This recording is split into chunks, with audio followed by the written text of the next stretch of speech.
Terima kasih Pak Haji Asep. Untuk yang pertama dulu ya, yang pertama tadi. Nikah melalui video call. Nikah melalui video call ini sudah banyak pembahasannya, ini masih perdebatan Pak. Lafiah. Masih lafiah Pak. Ada sebagian besar mengatakan bahwa itu tidak boleh, tidak sah. Kenapa? Karena nikah itu harus dalam satu majelis. Jadi menikah itu wali ya, wali. Taat tadi ya. Itu harus dalam satu majelis.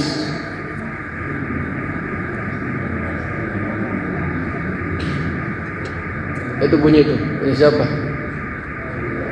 Anggar. Alarm. Jadi harus dalam satu majelis. Nah, para ulama, para kiai sini sekarang itu yang berpandangan bahwa nikah itu harus dalam satu majelis, maka itu tidak sah. Tapi kalau ada yang berpandangan misalkan boleh saja, yang penting dapat kelihatan, karena jarak itu sudah tidak lagi menjadi batas dalam kacamata teknologi informasi itu, ya kan? Silakan aja. Tapi untuk lebih tenang dan nyaman ya ikuti aja pendapat yang pertama. Gitu. Jadi seperti itu Pak Haji. Kalau untuk dia mau mewalikan atau menjadi wali. Tapi nanti kita akan dengar dari guru kita, apakah wali dengan video call itu sah atau tidak gitu. Barangkali Pak Kiai Safiuddin bisa nambahin gimana Pak? Itu Pak Dadang punten.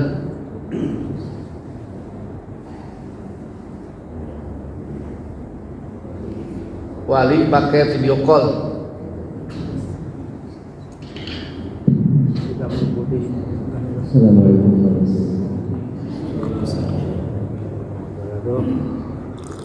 saya kira apa yang disampaikan ya seperti itu ya, memang masih perdebatan.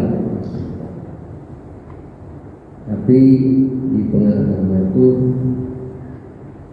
pernah di Jakarta, kira-kira dulu sebelum medsos ramai sekarang, dulu pernah terjadi pernikahan yang seperti video call itu. Kemudian di luar negeri diadakannya. Ketika sampai ke Indonesia mengajukanlah dia isbat nikah. Ahli dikabulkan. Nah ini tergantung alasan. Artinya tidak semua yang melakukan pernikahan lewat video call itu dapat disahkan. Tergantung gelarnya, alasannya. Sampai sekarang pun memang di pengadilan pun seperti itu. Antar majelis satu dengan majelis yang lain belum sepakat. Jadi ada yang memisahkan. Saya kira Jelas ya Pak Haji Asep. Jadi tergantung alasannya. Jadi menjadi ilat hukum itu alasan atau kondisi atau keadaan.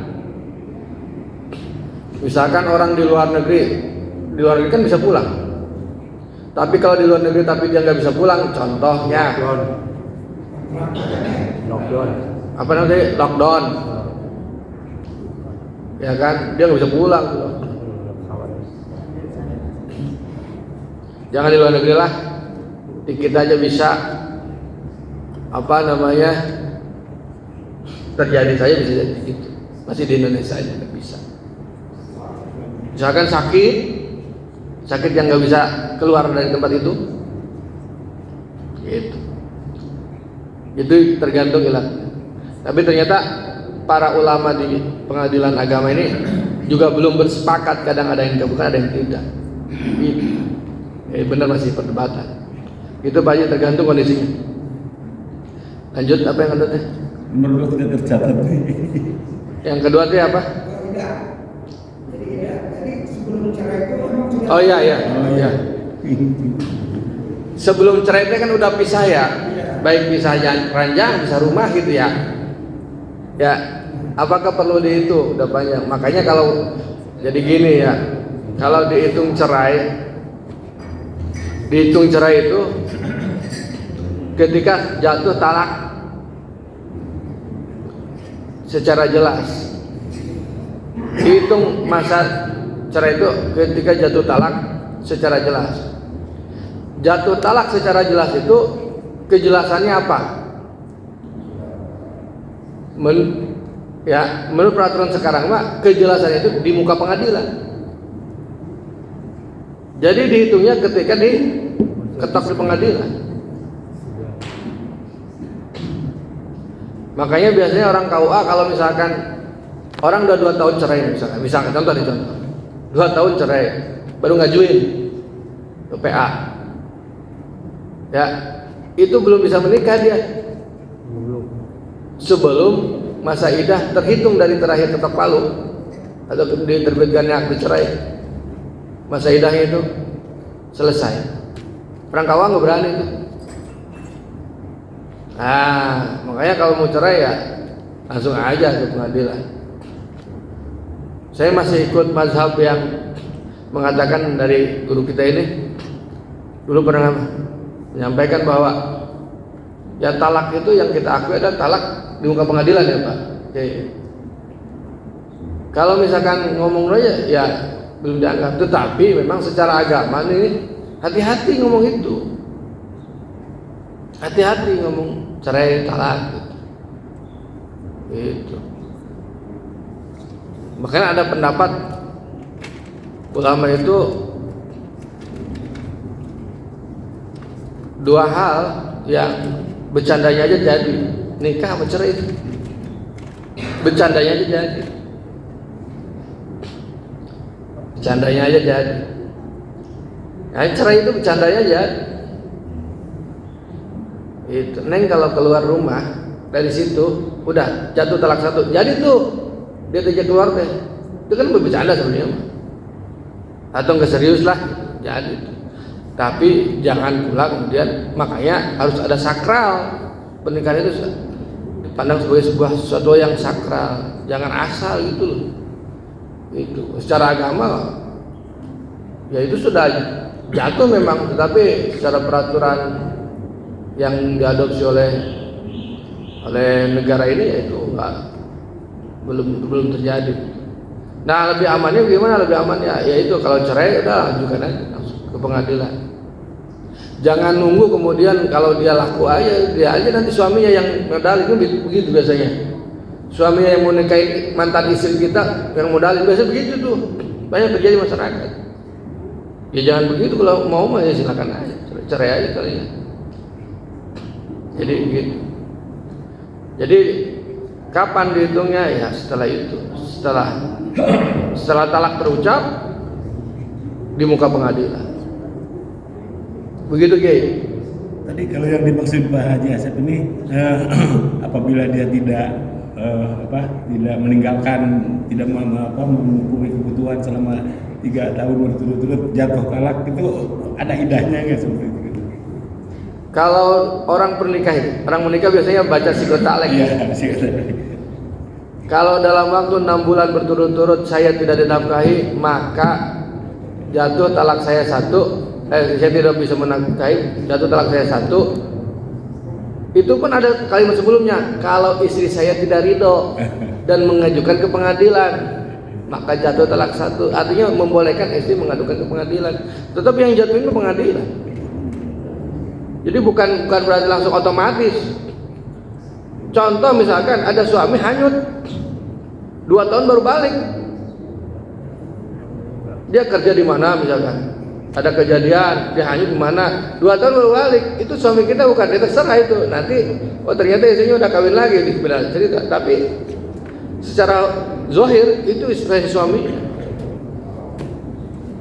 Kecuali makanya harus dinyatakan seseorang itu statusnya apakah hanyut, hilang, mati, itu harus harus dinyatakan oleh pengadilan juga. Gitu Pak. Jadi nggak sembarangan. Gitu. Lalu 3 tahun misalkan jatuh talak 1 ya belum tentu Pak. Belum tentu. Kalau istrinya nggak ridho, kemudian mengajukan ke pengadilan, ya kalau nggak mengajukan ya nggak apa-apa, tetap aja masih suaminya. Itu. Ya. Nanti kita anu lagi nih, cuma kayak bener kayak gitu.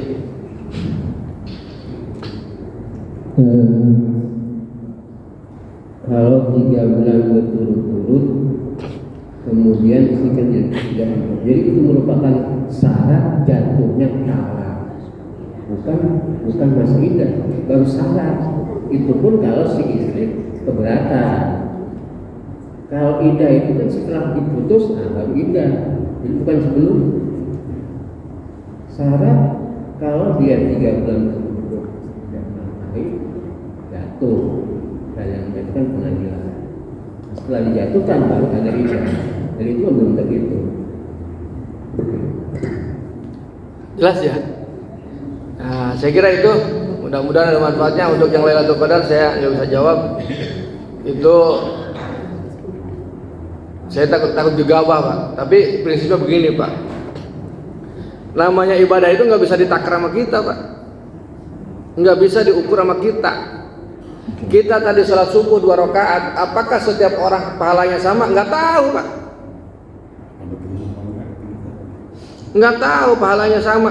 Haji Asep dengan Haji Yani tadi sholat subuh sama-sama 2 rakaat, imamnya tetap sama. Apakah pahalanya sama? Belum tentu.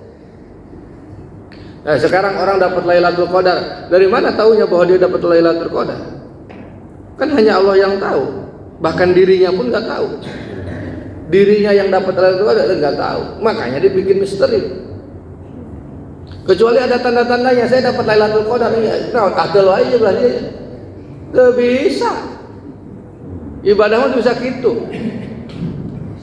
Ya. Dari mana kita tahunya kalau orang semua yang itikaf di sini kemudian dapat Lailatul Qadar? Bener nggak? Nggak, belum tentu. Mungkin yang dapat Lailatul Qadar itu yang lagi di rumah atau yang lagi dijaga di pos. Kan nggak harus Allah itu ngasih Lailatul Qadar yang di masjid semua. Ingat loh Pak, Allah itu menurunkan Al-Quran kepada Kanjeng Nabi di mana tempatnya? Pertama, di gua, bukan di masjid. Itu artinya apa? Terserah Allah mau ngasih di mana. Iya kan? Benar nggak? Memang bagus kalau itikaf itu mengejar itu bagus.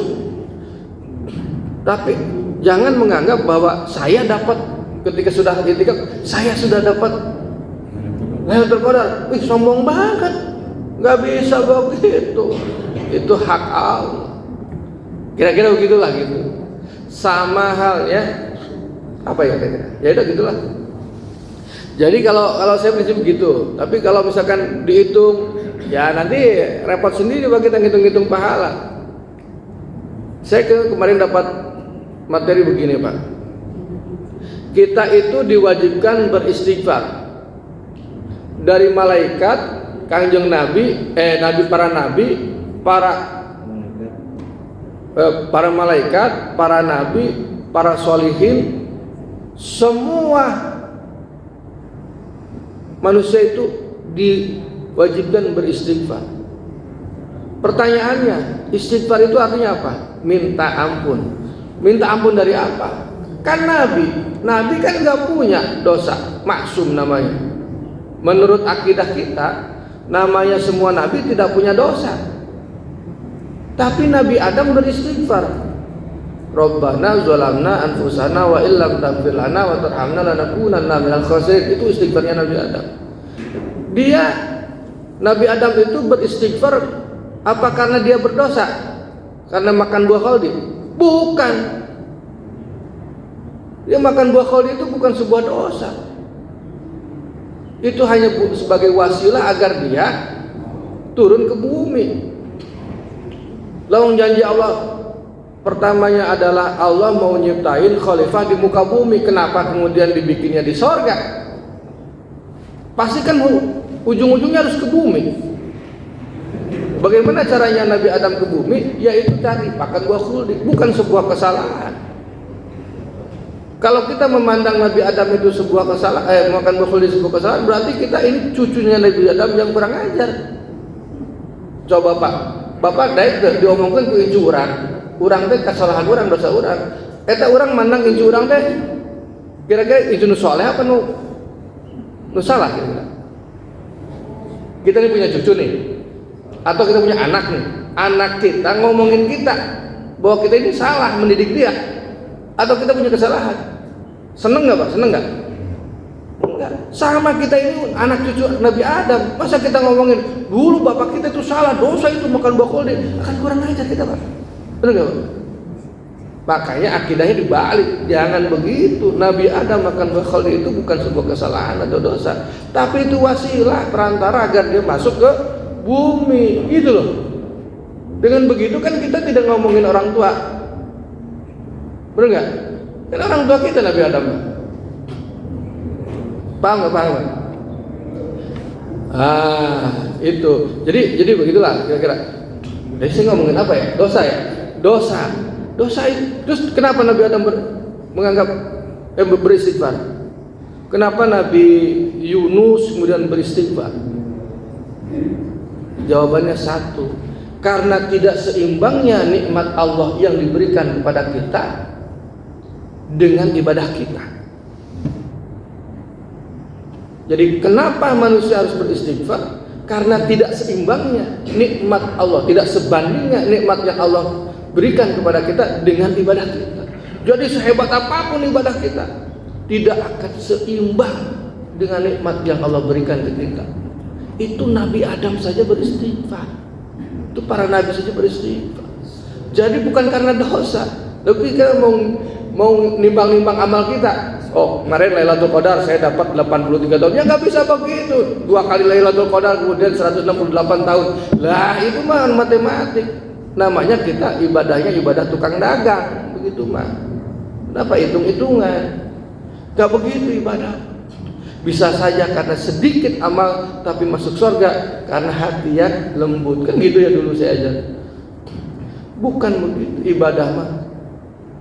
Abu Bakar ketika masuk surga ditanya, kenapa Sayyidina Abu Bakar masuk surga? Bukan karena banyaknya ibadah, tapi karena kelembutan hatinya. Saya kira itu. Terima kasih. Mudah-mudahan ada manfaatnya. Assalamualaikum warahmatullahi wabarakatuh.